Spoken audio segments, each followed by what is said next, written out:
لہٰذا یہ جو شبہات پیش کیے جاتے ہیں، اب جب حدیث کی بات آ گئی ہے تو ہم آپ کے سامنے یہ بھی ذکر کر دیں کہ ہم گفتگو کر رہے تھے حدیث دار کے اوپر، اور اس کے ذریعے سے وہ جو اشارہ کیا تھا اعتبار کا کہ اگر کوئی اعتبار کو نہیں مانے تو ہم کیا کریں گے، جبکہ اس کے ذریعے سے بہترین دلیل پیش کی گئی تھی آپ کے سامنے۔ آئیے آج یہیں سے گفتگو کا آغاز کر لیتے ہیں۔ مولانا صاحب، چونکہ گزشتہ پروگرام میں آپ نے صادق آل محمد علیہ الصلوۃ والسلام کی حدیث پیش کی تھی، اور آج میرے ذہن میں وہ بات آ گئی کہ اس سے پہلے والے پروگرام میں حدیث دار کے سلسلے میں ہم لوگ بات کر رہے تھے کہ اس کا اعتبار اگر کوئی نہیں مانے تو کیا کہیں گے۔ آپ نے ایک کتاب کا حوالہ بھی دیا تھا اور مکمل اور منطقی بات اور ساری چیزیں جو عقلی نقلی تھیں اس کو آپ نے پیش کیا تھا۔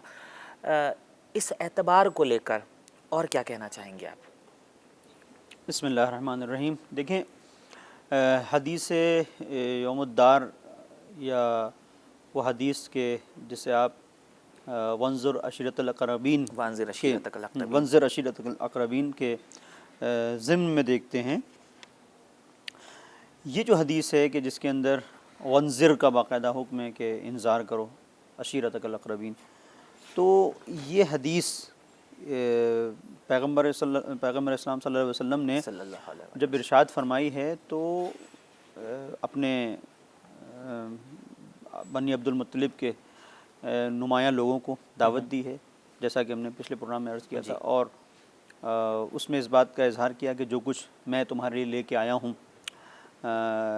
اتنا بہتر پیغام کوئی اور نہیں لے کے آیا۔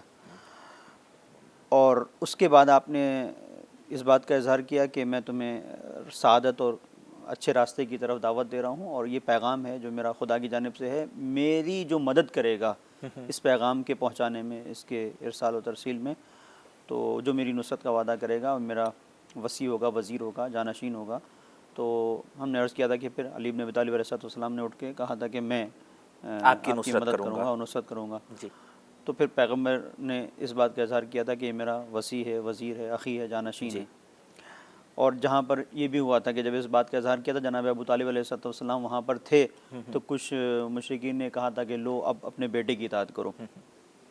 اس پر جو اعتراض ہوا تھا یہ میں نے خلاصہ عرض کر دیا کہ تاکہ ناظرین کے ذہن میں آ جائے کہ ہماری بات کیا کہا گیا تھا کہ اس کا جو راوی ہے نقل کرنے والا وہ اوتھینٹک نہیں ہے۔ ہاں، وہ اوتھینٹک نہیں ہے، اور اس بات کو بیان کیا تھا کہ چونکہ اس کو ابو مریم نے نقل کیا ہے، ابو مریم کا کوئی اعتبار نہیں ہے۔ تو ہم نے عرض کیا تھا کہ شیخ سلیم مصری نے المرجعات سے استفادہ کرتے ہوئے، یا شرف الدین صاحب کی جو کاوش ہے اس سلسلے میں، اس سے استفادہ کرتے ہوئے انہوں نے ایک جواب دیا تھا اس کا، اور اس میں سے ایک بات انہوں نے یہ کہی تھی کہ خود میں نے مسند احمد ابن حنبل کی طرف رجوع کیا تو مجھے پہلی جلد میں 111 نمبر صفحے پر یہ حدیث ملی، اور اس میں میں نے جب تلاش کیا تو تمام تر راویوں کو میں نے موثق پایا کہ جس نے بھی اس حدیث کو نقل کیا ہے میں نے ان سب کو قابل اعتماد پایا۔ اور میں نے حدیث کے دوسرے طرق کو جب دیکھا تو یہ بھی اس میں سمجھ میں آیا کہ یہ مختلف طرق سے حدیث نقل ہوئی ہے اور ایک دوسرے کی سب تائید کر رہے ہیں۔ اس کی بنیاد کے اوپر میں اس حدیث پہ ایمان لے آیا کہ حدیث صحیح ہے۔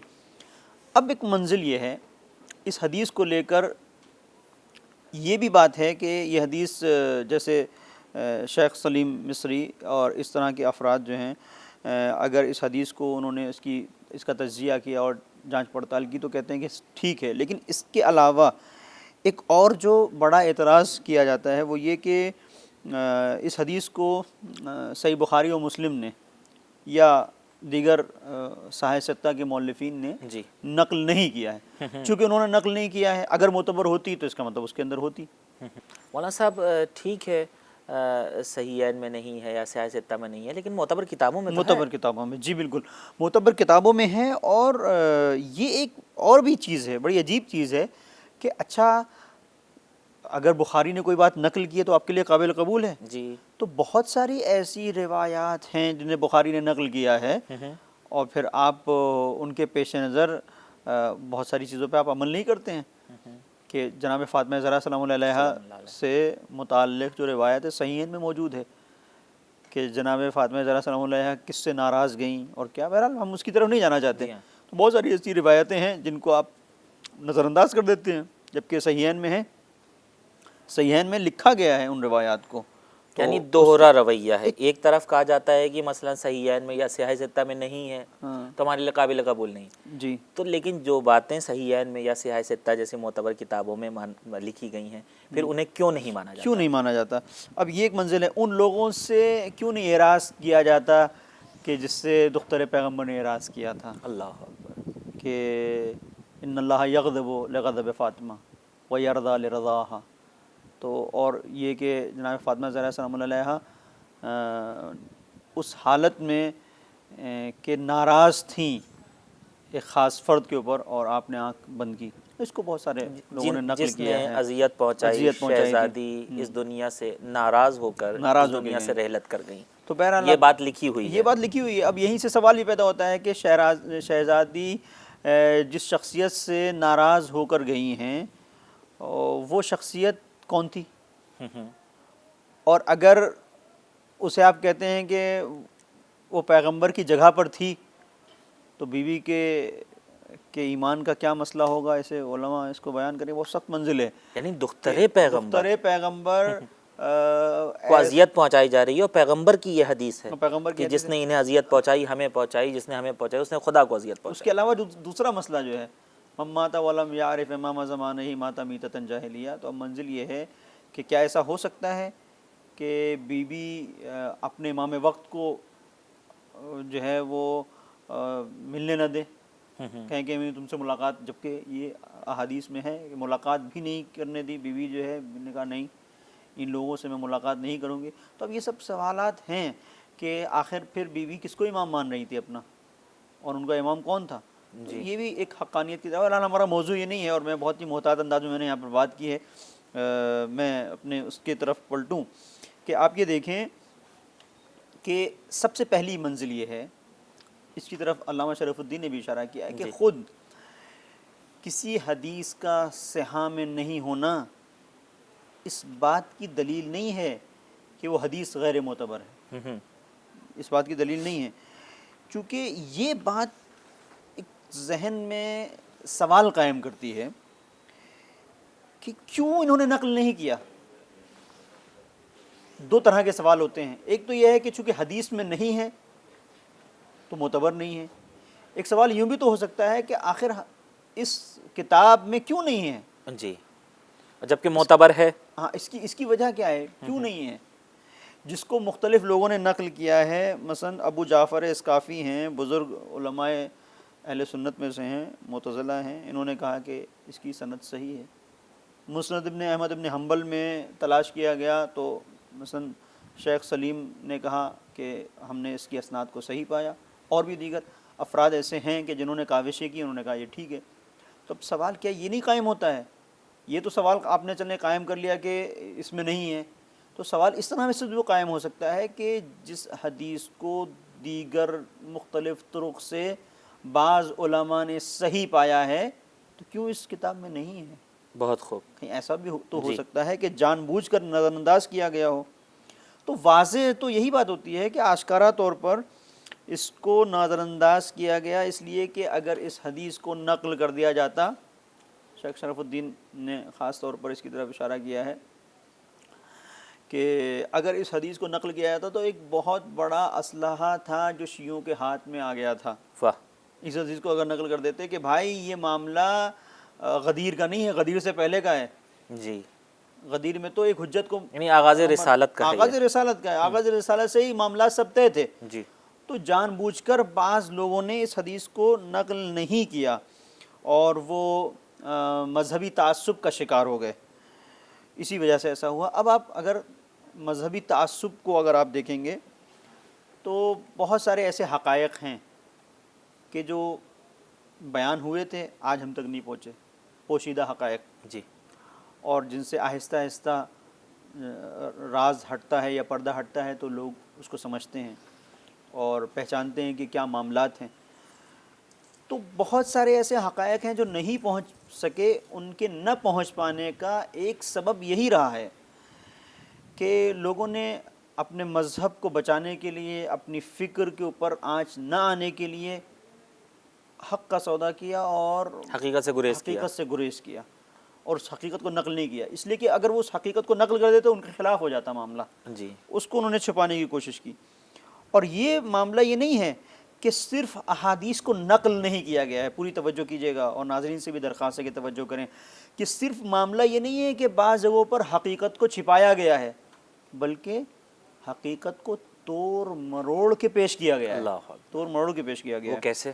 اب آپ دیکھیں کہ مثلاً اسی حدیث میں کہ جہاں پیغمبر نے فَأَيُّكُمْ يُوَازِرُنِي عَلَى هَذَا الْأَمْرِ عَلَىٰ أَن يَكُونَ أَخِي، تو یہ جو ہے عَلَى هَذَا الْأَمْرِ عَلَىٰ أَن يَكُونَ أَخِي وَوَصِيِّي وَخَلِيفَتِي، یہ پیغمبر کے پورے جملے ہیں، اسی کو آپ تلاش کریں تو یہ جو حدیث کے اندر ترمیم ہے اور کانٹ چھانٹ کیے توڑ مروڑ کے پیش جو کیا گیا، اسی سے اندازہ ہوتا ہے کہ جب کچھ لوگ اس حدیث میں توڑ مروڑ کر سکتے ہیں تو کچھ ایسے بھی لوگ ہیں کہ جو اس الزام کو نہیں سہنا چاہتے کہ ان کے اوپر کہا جائے کہ ہم نے توڑ مروڑ کے پیش کیا گیا ہے۔ دوسری طرف سے اگر وہ لکھ دیں گے تو سارا معاملہ ان کی بیس اور بنیادی ختم ہو جائے گی، لہذا انہوں نے سوچا کہ اس کو سرے سے ختم ہی کر دو، اس کو بات ہی ختم کر دی جائے۔ کہ مثلا کبھی کبھی ایسا ہوتا ہے کہ نا یہ گواہ ہے، اس گواہ کو پیش کیا جائے، اور آپ اس گواہ سے کہتے ہیں کہ بھائی یہ گواہ آئے گا اور گواہی دے گا کورٹ میں آنے کے بعد کہ یہ مسائل تھے، میں نے اپنی آنکھوں سے دیکھا تھا۔ پتہ چلا کوئی شاطر دماغ ایسا ہے، وہ کہتا ہے کہ اس کو آپ خریدنے کی کوشش کرتے ہیں گواہ کو، اس کے کہتے ہیں کہ بھائی اتنے پیسے لے لو، یہ گواہی یوں کر کے جیسے ہم تمہیں لکھ کے دے رہے ہیں ایسے ہی بتا دینا۔ تو جو کیس ہے وہ گواہ کے اوپر ڈیپینڈ کر رہا ہے کہ وہ گواہی دے گا، اس کو آپ نے خرید لیا ہے۔ تو کچھ شاطر دماغ ایسے افراد ہوتے ہیں کہتے ہیں کہ اصلاً راستے میں ہی اس گواہی کو ختم کر دیتے ہیں، کہ ہم اس چکر میں نہیں پڑنا چاہتے یہ رہے نہ گواہی دے، نہ گواہی دے، توڑ مڑ کے دے گا، ایسی دے گا ویسی دے گا، ہو سکتا ہے کہ جج جو ہے اس سے نکلوا لے، پوچھ لے، وہ جو توڑ مڑوں کے بات کہہ رہا ہے اس کی حقیقت تک پہنچ جائے، لہذا وہ ایسا کچھ کام کرتے ہیں تو کیس الٹا ہو جائے گا، تو وہ اس کو سرے سے، تو وہ افراد، اب میری نظر میں وہ افراد زیادہ بڑے مجرم ہیں، وہ بھی مجرم ہیں جنہوں نے توڑ مڑ کے پیش کیا ہے، وہ زیادہ مجرم ہیں کہ جنہوں نے بالکل نقل ہی نہیں کیا ہے۔ ہاں جی، ایک تو وہ ہیں کہ جن لوگوں نے نقل کیا لیکن اپنے انداز سے نقل کیا، اور کچھ نے تو نقل ہی نہیں کیا۔ اب آپ دیکھیں کہ بعض احادیث میں یہی معاملہ اس انداز سے نقل ہوا ہے کہ جہاں پر کہا گیا فَأَيُّكُمْ يُوَازِرُنِي عَلَىٰ هَذَا الْأَمْرِ عَلَىٰ أَن يَكُونَ أَخِي، اس کے بعد کذا و کذا۔ اب آپ یہ دیکھیں کہ صرف اس کو بیان کیا ہے کہ کون ہے کہ جو میری پشت پناہی کرے گا اس امر میں، میرے پیغام کو پہنچانے میں میرا ساتھ دے گا، میرے ہمراہ ہوگا، اس بات پر کہ وہ اگر میرے اس امر میں، مشن میں میری ہمراہی کرے گا، میرا ساتھ دے گا، تو وہ میرا بھائی ہوگا، میرا خلیفہ ہوگا، میرا جانشین ہوگا۔ تو اخی کو تو ذکر کر دیا ہے جی کہ بھائی ہاں اخی چلیں، بھائی اخی تک ٹھیک ہے، لیکن ووصی و خلیفتی اس کو کاٹ دیا ہے، اس کو نقل نہیں کیا ہے۔ اب آپ دیکھیں کہ ابن کثیر نے اس حدیث کو تفسیر طبری سے لیا ہے، جی تفسیر طبری سے لے کر انہوں نے یہ نقل کیا کہ یوم انذار جب وانذر عشیرتک الاقربین والا معاملہ ہوا، آیت آئی اور پیغمبر نے اپنے رشتہ داروں کو وہاں پر جو نمایاں افراد تھے ان کو دعوت دی، بلایا اور یہ سب گفتگو ہوئی، تو پیغمبر نے جو فرمایا اسے نقل کرتا ہے۔ اسے کس طرح سے نقل کیا ہے؟ تفسیر طبری سے لے کے ابن کثیر نقل کرتے ہیں کہ فَأَيُّكُمْ يُوَازِرُنِي عَلَىٰ هَذَا الْأَمْرِ عَلَىٰ أَن يَكُونَ أَخِي کذا و کذا۔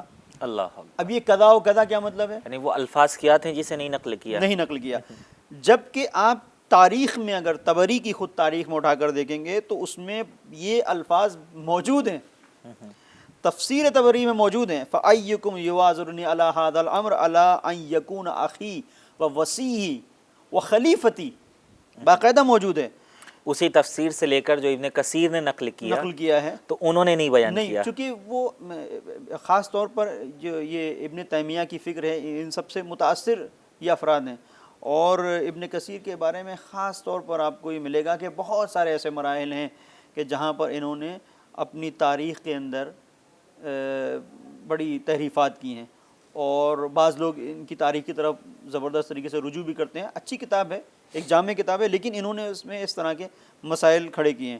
اب آپ کو ایک میں اور مثال دوں، محمد حسین ہیکل شخصیت ہیں معاصر مصر کی، انہوں نے، ان کی کتاب ہے حیات محمد، تو جو ان کی حیات محمد جو کتاب ہے اس میں انہوں نے یہ لکھا ہے وصی و خلیفتی من بعدی اتنا بھی اضافہ کیا ہے، خلیفتی من بعدی مکمل لکھا ہے، لیکن جب جو ہے وہ اسی حیات محمد کا دوسرا چاپ آتا ہے تو اس کو انہوں نے وہاں سے حذف کر دیا ہے۔ اللہ اکبر۔ تو اس کا مطلب کیا ہوا؟ یعنی اگر یہ حذف نہ کرتے، یہ ترمیم نہ کرتے، یہ کانٹ چھانٹ نہ ہوتی، تو بات جو پیغمبر نے کہی تھی وہ بالکل واضح تھی، وہ سب کی سمجھ میں آتا کہ پیغمبر کیا بتانا چاہ رہے ہیں، کہ اگر اس امر میں کوئی میرا ساتھ دے گا تو پیغمبر یہ کہنا چاہتے ہیں کہ یہیں سے میں نے اپنے جانشین کا اعلان بھی کر دیا ہے، جی، جن الفاظ کو ذکر نہیں کیا گیا۔ جو راہ توحیدی میں میرا ساتھ دے گا وہی میرا جانشین ہوگا۔ تو اگر کسی کو اتنا زیادہ تھا تو وہ کھڑا ہو جاتا، کہتا حضور ہم ہیں، لیکن ظاہر ہے کہ یہ وہ کھڑا ہو سکتا تھا جس کو ابتدا اور انتہا پتہ ہوتی، جسے پتہ ہوتا کہ پیغمبر کیا کہہ رہے ہیں، کہاں تک لے کے جانے والے ہیں، جسے معلوم ہوتا۔ اب ان لوگوں کو تو یہی نہیں پتہ تھا نا کہ کہاں لے کے جائیں گے پیغمبر اور کیا کریں گے، اور باقی بہت سارے جو دوسرے افراد ہیں وہ تو وہاں پر تھے ہی نہیں، وہ تو بہت بعد میں اسلام لے کے آئے ہیں، کہ جن کے بارے میں کہا جاتا ہے کہ پیغمبر کی جگہ پر آئے، پیغمبر نے ان کو اپنا جانشین بنایا اور خلیفہ بنایا، وہ تو ان کا معاملہ ہی وہاں پر نہیں بات آغاز رسالت کی تھی، بس آغاز رسالت کی، اور آغاز رسالت میں پیغمبر نے معین کر دیا۔ تو اب یہ دیکھیں جب یہ حقیقتیں لوگوں تک نہیں پہنچیں گی، ان حقیقتوں کو چھپایا جائے گا، تو پھر نتیجہ کیا نکلے گا وہ آپ کو معلوم ہے، کہ پھر ایک انحراف پیدا ہوگا، اور اس کے ساتھ ساتھ پھر ایک عناد کی کیفیت ہے، ایک دشمنی ہے، ایک عداوت ہے، وہ پیدا ہوگی۔ اب اس میں وہ سارے لوگ مجرم ہیں کہ جنہوں نے حقائق کو پہنچانے میں ایک مانع ہونے کا کردار ادا کیا ہے، جو رکاوٹ بنے۔ بہت خوب، جزاکم اللہ خیرا۔ ناظرین رکیں گے ایک چھوٹے سے وقفے کے لیے، دیکھتے رہیے شیعت کی فکری بنیادیں۔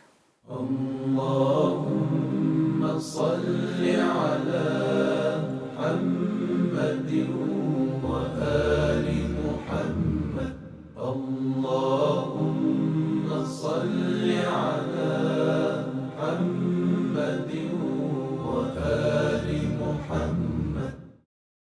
ناظرین ایک بار پھر سے ہم آپ کا استقبال کرتے ہیں، آپ دیکھ رہے ہیں مزید جم کران سے پروگرام شیعت کی فکری بنیادیں۔ آج کے پروگرام میں جو آپ کے سامنے پیش کیا جا رہا ہے اور جو ابھی تک پیش کیا گیا، وجود شیعت کے سلسلے میں جو احادیث ملتی ہیں ان کے اعتبار کو لے کر ہم نے گفتگو کی تھی، اور ان کا اعتبار تو یوں ہی ہو جاتا ہے کہ جب راوی سارے کے سارے معتبر ہوں اور معتبر راویوں کی روایت کو ذکر کر دیا جائے۔ اب کوئی اگر کسی خاص وجہ سے نہیں ذکر کرتا ہے یا توڑ مروڑ کے کہیں ذکر کرتا ہے تو یقیناً یہ ایک ایسا جرم ہے جو ناقابل معافی ہے۔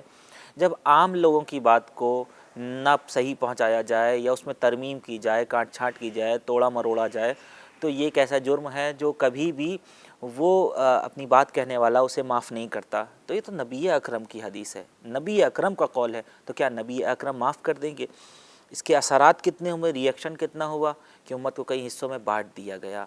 آپ سے ہماری گزارش ہے کہ اس پروگرام کو دیکھ کر اور خود کتابوں میں رجوع کر کے جو احادیث بتائی جا رہی ہیں، جو حوالے دیے جا رہے ہیں، آپ رجوع کریں، غور کریں، انشاءاللہ خود آپ کسی اہم نتیجے تک پہنچ جائیں گے۔ آئیے اپنے مہمان کی خدمت میں آپ کو لے چلتے ہیں اور اس گفتگو کو مزید آگے بڑھاتے ہیں۔ مولانا صاحب، یہ یوم دار والی حدیث کے ذریعے سے آپ نے وصایت اور ولایت کا ذکر کیا ہے، اور بھی وصایت اور ولایت پہ احادیث ہیں، جیسا کہ آپ نے کہا تھا نبی اکرم نے پوری اپنی حیات طیبہ میں مختلف طور پر اہتمام کیا تھا اسی وصایت اور ولایت کو سمجھانے کے لیے۔ جو دیکھا گیا کہ کہیں پہ الفاظ چھوڑ دیے گئے، کہیں پہ نہیں بیان کیا گیا، کہیں ذکر نہیں کیا گیا، خاص وجہ۔ لیکن یہ کیسے ممکن ہو سکتا ہے، کیا وجہ ہو سکتی ہے کہ شیعہ افراد، شیعہ حضرات ان احادیث سے جو وصایت اور ولایت کو ہی سمجھتے ہیں، بعض افراد اسے دوستی کیوں سمجھتے ہیں؟ جی دیکھیں، اس مسئلے میں جو بنیادی مسئلہ ہے، جو بنیادی بات ہے وہ یہ ہے کہ شرائط اور حالات جی، کہ جہاں پر بات کہی جا رہی ہے، مثلا فرض کریں میں یہاں بیٹھا ہوا ہوں اور میں اس پروگرام میں کہوں کہ بھائی مجھے پانی چاہیے، تو ظاہر ہے کہ میرے سامنے آپ بالٹی لا کے نہیں رکھیں گے مولانا صاحب کو نہانا ہے اور یہ پانی چاہیے، قطعاً نہیں، آپ گلاس لا کے رکھیں گے۔ تو جو زمان ہے، جو مکان ہے، جن شرائط میں بات کہی جا رہی ہے، جب اس کے پیش نظر آپ معاملات کو رکھیں گے تو آپ کی سمجھ میں آئے گا کہ کیا ہے۔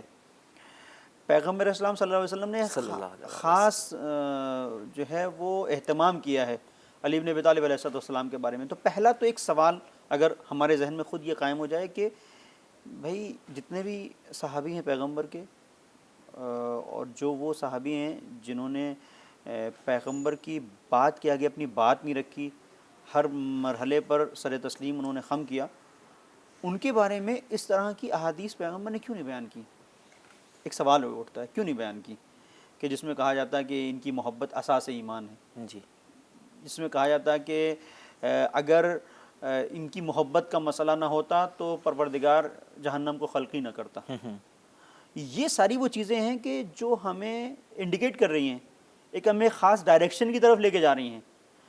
اب کبھی ایسا ہوتا ہے کہ دیکھیں یہ الارم ہے، کبھی ایسا ہوتا ہے کہ آپ کو اٹھنا ہے صبح میں تو آپ الارم لگاتے ہیں، جی ہاں الارم بولتا ہے آپ اٹھ جاتے ہیں. یہ بھی ہوتا ہے کہ بھائی بہت سونا ہی سونا ہے تو آپ الارم بولا آپ نے اس کو بند کر دیا، پھر بولا پھر بند کر دیا، پھر بولا پھر بند کر دیا، پھر آپ صبح میں کہتے ہیں کہ بھائی میں اٹھ نہیں سکا. اس میں الارم کی غلطی نہیں ہے، نہیں آپ پہلے چاہ نہیں رہے تھے. آپ چاہ ہی نہیں رہے تھے. جی تو ایک منزل تو کچھ لوگوں کی یہ ہے کہ جو وصایت انہوں نے نہیں سمجھی، خلافت نہیں سمجھی. ایک مرحلے میں یہ وہ افراد ہیں جو جان بوجھ کر اس طرف جانا ہی نہیں چاہتے تھے کہ سوتے کو جگایا جا سکتا ہے لیکن جو سوتا ہوا بنا ہے اس کو نہیں جگایا جا سکتا. تو ایک منزل تو یہ تھی. دوسرا معاملہ یہ تھا کہ کچھ بڑے لوگوں کے پیچھے کچھ لوگ چلتے ہیں، ان کا ہمیشہ اپنی کوئی طرز فکر نہیں ہوتی، اپنا سوچنے کا کوئی، ان کا سوچنے کی کوئی ڈگر نہیں ہوتی، کوئی ڈھب نہیں ہوتا. تو یہ دیکھتے ہیں کہ یہ جو افراد ہیں بزرگ ہمارے قوم کے قبیلے کے، یہ کس طرف جا رہے ہیں. تو خاص افراد کا کسی ایک طرف مڑ جانا، خواص کا کسی ایک طرف مڑ جانا، یہ کبھی بھی سبب بنتا ہے انحراف کا.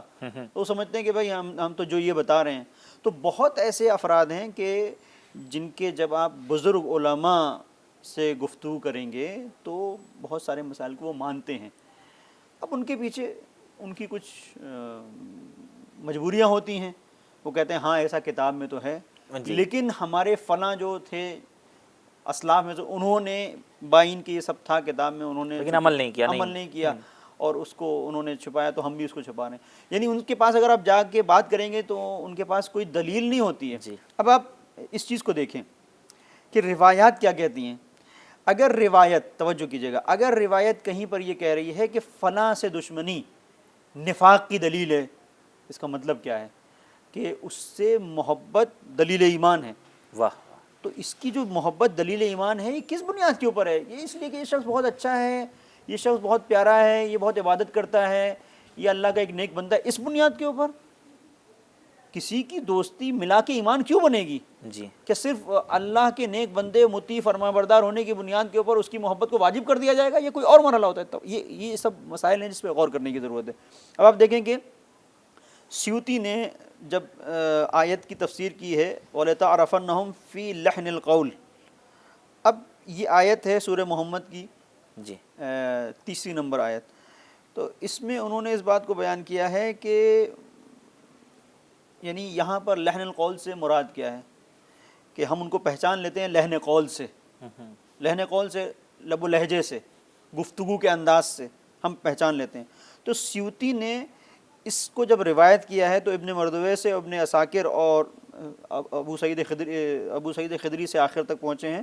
ان سے روایت کیا ہے کہ روایت یہ ہے کہ لحن قول سے یہاں پر مراد علی ابن ابی طالب علیہ السلام سے عداوت ہے. واہ.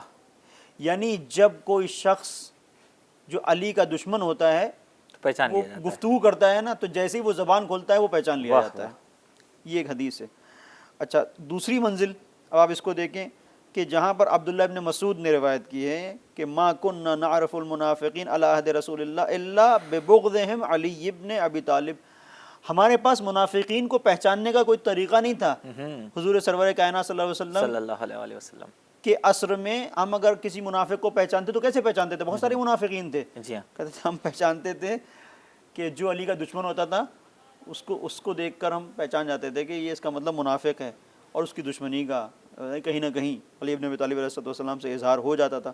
باقاعدہ نسائی نے خصائص امیر المومنین علی ابن ابی طالب علیہ السلام جو لکھی ہے تو اس کے اندر ایک باب رکھا ہے. اس پورے باب کا نام ہی ہے الفرق بین المؤمن والمنافق، مومن اور منافق کے درمیان کا فرق. اور 3 احادیث کو حضور سرور کائنات صلی اللہ علیہ وآلہ وسلم سے نقل کیا ہے اور اس بات کو بیان کیا ہے کہ وہ افراد جو مومن ہیں وہ علی سے محبت کرتے ہیں، اور وہ افراد کے جو منافق ہیں، جو علی کا عناد رکھتے ہیں، یہ وہ افراد ہیں کہ علی سے دشمنی رکھتے ہیں، جو منافق خاص طور ان کے نفاق کی بنیاد کے اوپر وہ کبھی محبت علی نہیں کر سکتے۔ پھر اس کے علاوہ اور بھی روایات ہیں، مثلا خطیب خوارزمی نامی شخصیت ہیں، بڑی شخصیت، انہوں نے اپنی کتاب میں المناقب میں اس کے 6 باب میں علی بن ابی طالب علیہ السلام اور اہل بیت اطہار علیہ السلام سے محبت کے سلسلے سے 30 احادیث کو نقل کیا ہے، جن میں سے کچھ کا ہم نے کل کے پروگرام میں پچھلے پروگرام میں تذکرہ کیا تھا۔ ان میں سے ایک حدیث جو قابل غور ہے وہ یہ کہ اگر کوئی شخص ایسا ہو کہ جس نے اس طرح سے عبادت کی ہو کہ جیسے جناب نوح نے اپنی قوم کے درمیان میں عبادت کی، اور اب 900-950 سال آپ لگا لیجئے، اس کے بعد کوہ احد کے برابر گویا سونا اس نے خدا کی راہ میں انفاق کیا، اور 1000 بار جو ہے وہ حج پر گیا، پیادہ گیا، اور راہ صفا اور مروہ کے درمیان وہ مار دیا جائے، یعنی قتل کر دیا جائے، لیکن اس کے دل میں علی کی محبت نہ ہو، تو یہ روایت ہے کہ ہرگز جنت کی خوشبو اسے نہیں ملے گی، داخل بہشت نہیں ہوگا۔ تو اب یہ خود حدیث کا لب و لہجہ ہمیں بتا رہا ہے کہ یہ کیا معاملہ ہے، کیوں ایسا ہوگا؟ بھئی جتنے بھی افراد ہیں جو دائرہ اسلام کے اندر آتے ہیں، انہوں نے جافشانیاں کی ہیں، انہوں نے محنتیں کی ہیں، تو کسی کے لیے اس طرح کی بات تو نہیں ہے کہ اگر اس کے اندر محبت تم اس کی نہیں رکھو گے تو کتنی بھی عبادت کر لو کچھ بھی کوئی قبول نہیں ہے۔ اس کا مطلب کچھ اور منزل ہے، کچھ اور چیز ہے۔ یہ وہی چیز ہے کہ جہاں پر پیغمبر سے کہا جا رہا ہے کہ اگر تم نے یہ پیغام نہ پہنچایا فما بلغت رسالتہ۔ اللہ اکبر۔ اب اس حدیث کی نظر میں اس آیت کو دیکھیں، پھر اور آیت کا لہجہ بھی دیکھیں، تناظر میں دیکھیں۔ یہاں حدیث یہ کہہ رہی ہے کہ اگر کسی نے عبادت کی ہو اور اتنی عبادت کی ہو جیسے جناب نوح نے اپنی قوم میں رہ کر عبادت کی تھی، اور انفاق اتنا کیا ہو کہ کوہ احد کو کے برابر اس نے سونا دے دیا اور اللہ کی راہ میں انفاق کیا ہو، اور 1000 حج وہ پیادہ گیا ہو، اور پیادہ حج کرنے کے بعد وہ جب سعی کر رہا ہو صفا و مروہ کے درمیان تو شہید ہو جائے، مر جائے، اللہ اکبر، لیکن اگر علی کی محبت نہ ہو تو سب بیکار ہے۔ اللہ اکبر۔ تو یہ اس چیز کو بیان کریے، علی کی محبت نہ ہو تو سب بیکار ہے۔ وہاں خدا کہہ رہا ہے کہ پیغمبر تم نے اگر یہ نہیں پہنچایا تو کچھ بھی نہیں پہنچایا۔ یعنی یہی ولایت امیر المومنین، ولایت علی بن ابی طالب علیہ السلام۔ اس سے بالکل واضح ہوتا ہے کہ یہ کیا معاملہ ہے۔ یہ ولایت علی بن ابی طالب علیہ السلام خود مسلم نے روایت کی ہے، علی بن ابی طالب علیہ السلام کی خود روایت ہے کہ وہ پروردگار کے جس نے دانے کو شگافتہ کیا، میں اس کی قسم کھا کے کہتا ہوں کہ پیغمبر نے جو مجھ سے عہد کیا وہ کسی سے نہیں کیا، اور پیغمبر نے مجھے یہ بتایا کہ مجھ سے محبت نہیں کرے گا مگر صرف مومن، اور مجھ سے نفرت نہیں کرے گا مگر یہ کہ صرف منافق، مجھ سے جو دشمنی کرے گا وہ منافق ہوگا۔ مثلا اب اس کے علاوہ روایت ہے، ترمذی نے ابو سعید خدری سے روایت کی ہے کہ انا کننا لنعرف المنافقین ببغضهم علی بن ابی طالب، علی بن ابی طالب علیہ السلام کے بغض سے ہم پہچانتے تھے، منافقین کی شکلوں کو ہم پہچانتے تھے، جانتے تھے۔ تو یہ جتنی بھی چیزیں ہیں جس سے علی بن ابی طالب علیہ یہ سب ولایت اور وصایت پہ دلالت کر رہے ہیں۔ یہ ظاہراً تو دلالت کر رہی ہے محبت کے اوپر کہ محبت کرو، لیکن ان کا لحن، ان کا انداز، ان کے اندر پائی جانے والی شدت، یہ ہمیں بتا رہی ہے کہ مقصود کچھ اور ہے، کسی اور بات کی طرف اشارہ کیا جا رہا ہے۔ اب آپ یہ دیکھیں کہ اس میں بہت سارے ایسے افراد تھے کہ جو علی بن ابی طالب علیہ السلام کو اپنا ماوا و ملجا سمجھتے تھے، محبت کرتے تھے، اور اس بات کی طرف بھی متوجہ تھے۔ اور بھی چونکہ روایات ہیں اور بھی احادیث ہیں کہ جس میں پیغمبر نے بتایا کہ میرے نزدیک سب سے محبوب ترین فرد علی بن ابی طالب علیہ السلام کی ذات ہے۔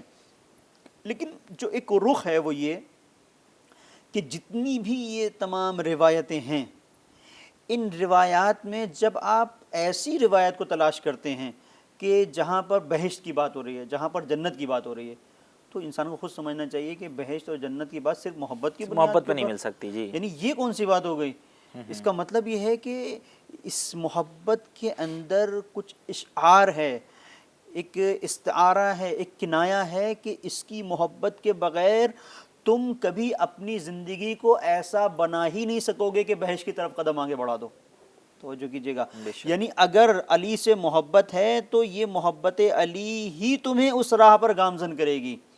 علی کے پیچھے چلو گے تبھی تم اس منزل پر جا سکتے ہو, اور اگر اس کے اوپر تم نہیں چلے اور تم نے علی کو چھوڑ دیا, اور بہرحال اب یہ ایک سخت مرحلہ ہے کہ بہت سارے ایسے افراد بھی تھے کہ جو علی سے اس دور میں محبت نہیں رکھتے تھے, اور یہ حقیقت ہے, علی سے محبت نہیں رکھتے تھے. اب ان لوگوں کو آپ تلاش کریں گے وہ کون لوگ تھے کہ جو علی سے محبت نہیں رکھتے تھے اور ایک طرح سے ایک اناد رکھتے تھے علی بن ابی طالب علیہ السلام سے. اب ایک منزل ہے, وہ منزل یہاں پر آتی ہے کہ اچھا ٹھیک ہے یہ چیزیں اشعار ہیں اور یہ ہمیں ایک اشارہ کر رہی ہیں, لیکن ہم کیسے یہاں سے افضلیت کو سمجھیں, فضیلت کو ہم کیسے سمجھیں.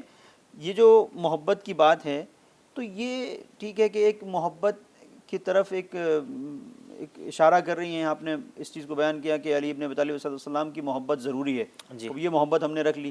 لیکن ان احادیث سے آپ یہ کیسے ثابت کر سکتے ہیں کہ علی جو ہے وہ تمام لوگوں میں افضل بھی تھے؟ چونکہ اب یہاں پہ مسئلہ یہ ہے کہ ٹھیک ہے ایک خاص اہتمام بھی پیغمبر کا ہے, یہ بھی ہم نے مان لیا, خاص اہتمام ہے, لیکن ضروری نہیں ہے کہ پیغمبر اگر علی بن ابی طالب علیہ السلام کی محبت کے سلسلے سے ہمیں بتا رہے ہیں تو یقینی طور پر پیغمبر جانشین ہی کے طور پر پیش کر رہے ہوں. جی یہ بھی ہو سکتا ہے کہ محبت علی ملاک ہو, معیار ایمان ہو, یہ ہے ایک خاص اہتمام ہو, یہ ہم مانتے ہیں.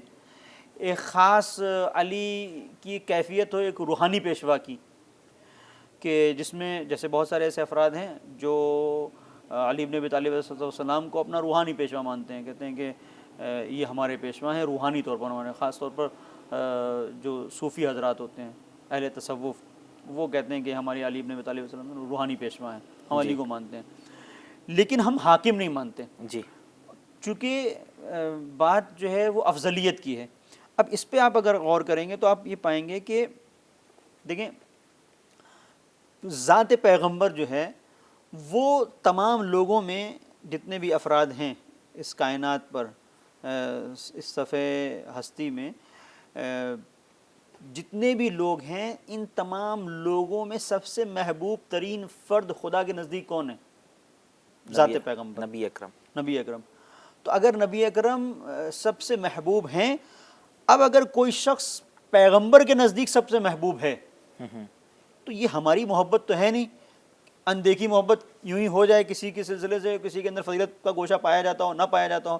اگر پیغمبر صاحب کمال ہیں اور انسان کامل ہیں, بہت خوب, تو پیغمبر کے وجود کے اندر یہ بات پائی جائے گی کہ اگر وہ کسی سے محبت کر رہے ہیں تو وہ بھی کامل ہوگا, اس کے اندر بھی کمال ہوگا. بہت اس کے خوب, اندر. جزاکم اللہ. تو تقاضائے جو ہے حب پیغمبر یہ ہے کہ ایسی شخصیت سے محبت کریں کہ جس کے اندر وہی چیزیں پائی جاتی ہوں جو پیغمبر کے اندر پائی جاتی ہوں. بہت خوب, جزاکم اللہ خیر. مولانا صاحب, چونکہ یہ ایک ایسے پہلو کی طرف آپ نے اشارہ کیا ہے جس پر ہمیں اور مزید گفتگو کرنی چاہیے تھی, لیکن یہ ہماری مجبوری بھی ہے کہ ہم اپنی وقت کی سرحد تک پہنچ چکے ہیں, لہٰذا انشاءاللہ آئندہ کوشش کریں گے کہ ہم اس گفتگو کو جاری رکھیں. بہت اچھا پہلو ہے, بہت شکریہ آپ نے اپنا وقت نکالا. ناظرین, ایک اہم بات ہے کہ یقیناً پروردگار عالم جو خود کمال ہے, وہ جس کے صدقے میں اس کائنات کو خلق کر رہا ہے, یقین وہ بھی کمال ہوگا. اور خود نبی اکرم جس سے محبت کر رہے ہیں, جس کی محبت کو فرض قرار دے رہے ہیں, جس کے لیے بتا رہے ہیں کہ مثلا اس کو ماننے والا, اس کو دوست رکھنے والا وہ مومن ہوگا, جو اس سے اناد اور بغض رکھے وہ کافر ہوگا, تو یقیناً وہ بھی کوئی عام شخصیت نہیں بلکہ اس کے اندر بھی کمال پایا جائے گا, اور وہ بھی کمال اپنے عروج پہ ہوگا. ہماری گفتگو آج یہیں پہ ختم ہوگی, ہمیں دیجیے اجازت. دیکھنا نہ بھولیے گا شیعیت کی فکری بنیادیں. فی الحال دیکھتے رہیے ہدایت ٹی وی. خدا حافظ.